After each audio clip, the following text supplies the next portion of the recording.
You finally did it. Six figures, the number everyone talks about. The one you typed into a salary calculator at 2 in the morning just to see what the monthly take-home would look like.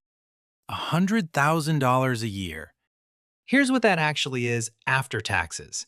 Federal takes about $13,600. Social Security and Medicare take another $7,600. Your state takes around $5,000. $26,000 gone before you see a cent. Your take-home? About $5,800 a month. That's still good. That's real money. But it's not the number you pictured when you heard the words six figures. Let's walk through what it actually buys. The first night in the new place, you do a thing you've never done before. You make a plan. You sit on the couch with the bank app open and you do the math like an adult. Rent, car, the loans, the bills, and what's left looks like room.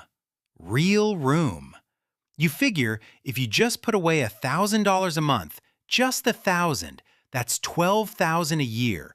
In 5 years, with the match and a little growth, that's real money. That's a down payment. That's a cushion. That's the thing your parents never had. $1,000 a month. You can do that. Easily. You feel, for about one evening, like someone who has it figured out. Hold on to that feeling. You're going to spend the next 12 months not doing it. The apartment. You live alone now. That's the first real change. No roommate, no splitting groceries, no notes about dishes. A one-bedroom in a decent part of town. Not the nice part, the decent part. No doorman, no in-unit laundry, but it's clean, it's yours, and nobody else's name is on the lease. $1,500 a month, 26% of your take-home. The advisors say keep housing under 30%. You're under the line. It doesn't feel like you're under the line. The car. You're not buying a BMW. You're not buying an Audi. You're buying a 3-year-old Honda Civic with 42,000 miles and a clean title. $380 a month on the loan. Insurance, $160. Gas, about $130. $670 a month to own and operate a used car that gets you to the job that pays for the car. It's reliable. It's fine. When someone asks what you drive and you say a Civic, nobody says, wow. Nobody's supposed to. That's not what six figures buys. Here's where the money goes every month. The fixed stuff. The stuff that doesn't ask permission. Rent, $1,500. Car, $670. Groceries, $400. Utilities and internet, $210.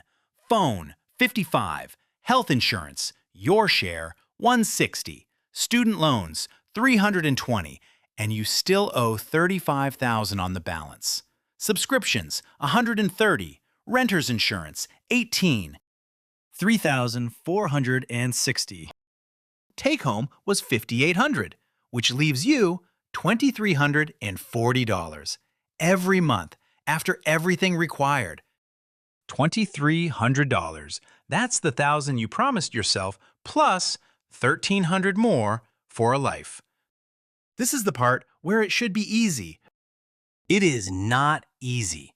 Here's why. You never set up the 1,000. You meant to. You were going to log into the bank and create the automatic transfer, the one that moves $1,000 into savings the day the check hits, before you can touch it.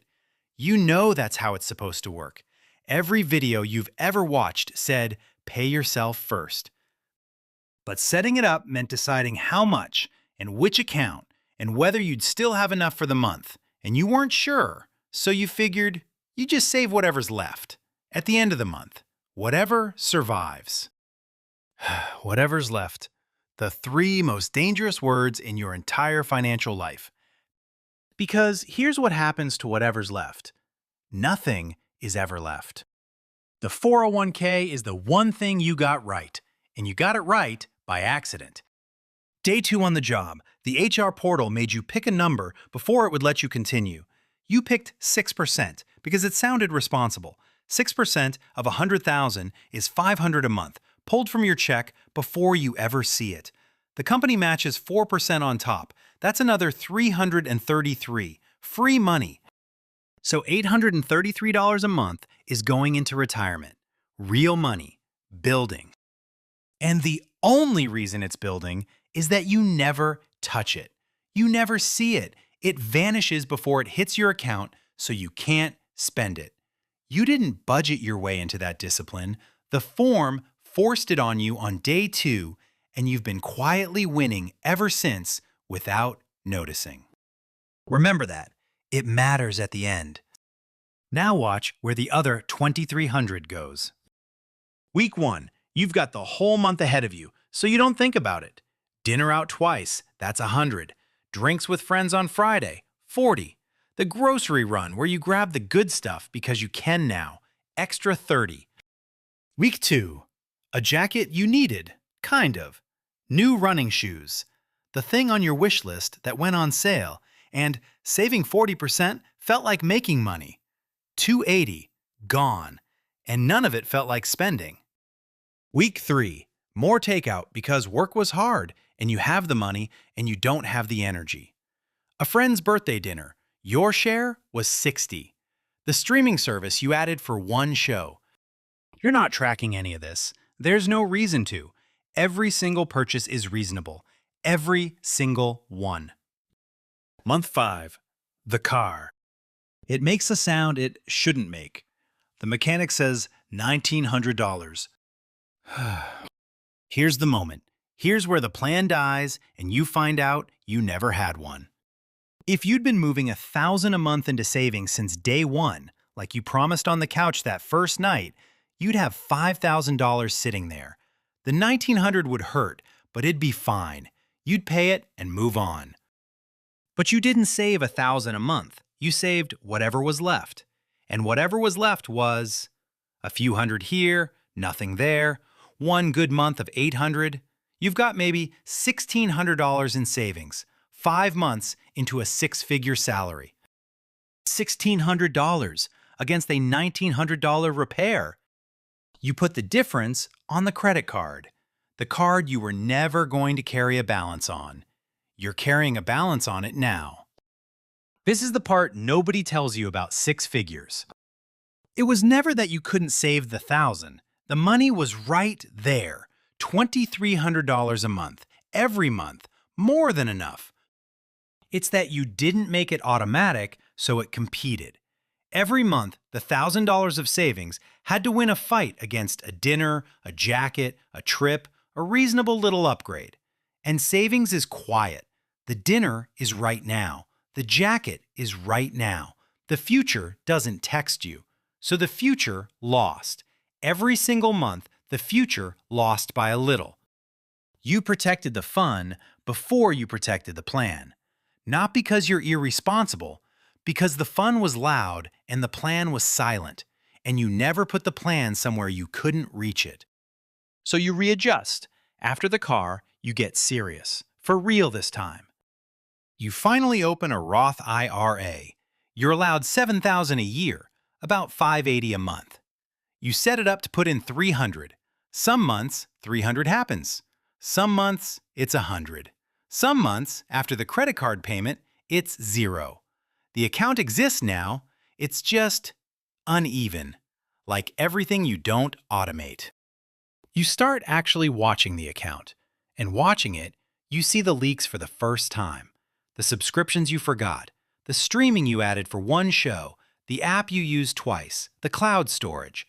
$40, $50 a month bleeding out below the waterline. You mean to cancel them. You'll get to it. Your parents call on a Sunday. Your mom asks about the place. Good, you say. Your dad asks the rent. $1,500. He made $42,000 a year for most of your childhood. Your rent is more than his mortgage was. He doesn't say anything about it. He says he's proud of you. You sit there after and feel something you didn't expect. Not guilt, just distance. A gap between your life and theirs that opened without either of you noticing and won't close. Month 7. Your mom mentions a thing she saw once, said was too much. You order it, ship it to her house. $62. She calls when it arrives, doing the voice. The one where she's trying not to make it a thing. You felt richer spending $62 on your mother than you felt once looking at your salary. That's real. Money doing good is part of this story too. It's just not the part that builds the future. Month 8. Family needs help. They don't ask straight out. They mention a situation, a bill, and leave the silence where the offer goes. You send $500. You can do that now. It's the best thing Six Figures gave you. The power to be the one who helps.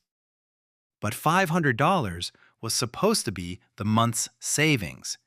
You sent your future to cover someone's present. And it'll happen again.